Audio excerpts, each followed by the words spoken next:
News Center Maine is partnering with the Maine-Monitor to bring you some of the reporting being done by journalists at the nonprofit independent publication. We'll be featuring one of their stories each Monday. Today, we are checking back in on a story the Maine-Monitor has been reporting on for a while now: abandoned dams around the state. So state lawmakers are considering a bipartisan bill that would allow 4 Hancock County towns to assume ownership of dams that are being abandoned by their corporate owner. Without new owners, Maine law allows the current owner to open the dams, dewater the lakes, and then walk away. In this case, that would leave 3 crumbling dams and an expanse of mudflats in their wake. Environmental reporter Emmett Gartner joins us once again for an update on this story. Nice to see you again. Yeah, great to be back. Thanks for coming back in. So, a couple of months ago, we were talking about this bill.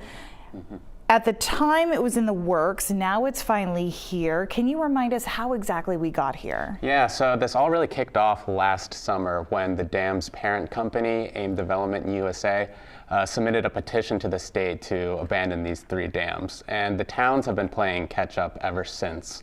The statute has never been followed through to completion, so town lawyers have been scrambling to interpret it, figure out what they can about the dam's current maintenance records and condition, which has resulted in a lot of legal headaches. The company who owns it hasn't been too forthcoming with that information, so the towns have been kind of struggling to figure out how much it would cost, and started to meet with their local legislators and held public hearings to come up with some sort of solution, which is this bill, LD 531. What would this bill do if enacted? Yeah, so it would create 2 watershed management districts, which would be able to take over ownership of 2 of the dams, one on Toddy Pond and the other on Alamoosic Lake, and allow the towns to maintain the dams into the future. It would get its funding through a mix of town funds and taxes levied on waterfront property owners.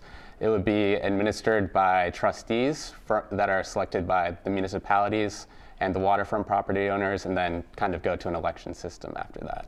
And you may have noticed that I left out one lake, Silver Lake. That's because it is kind of uninhabited. It falls strictly within the town of Bucksport, and it's the town's drinking water supply.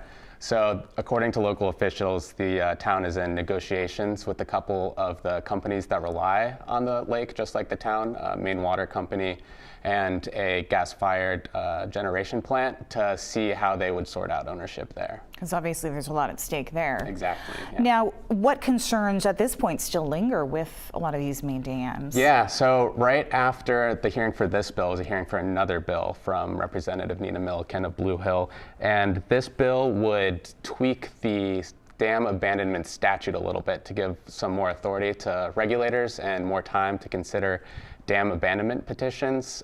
During that hearing, you could tell that legislators were hungry for more solutions and different amendments to the bill that would create a more succinct statute that towns and municipalities could rely on into the future and kind of save them from bearing the weight of these abandoned dams.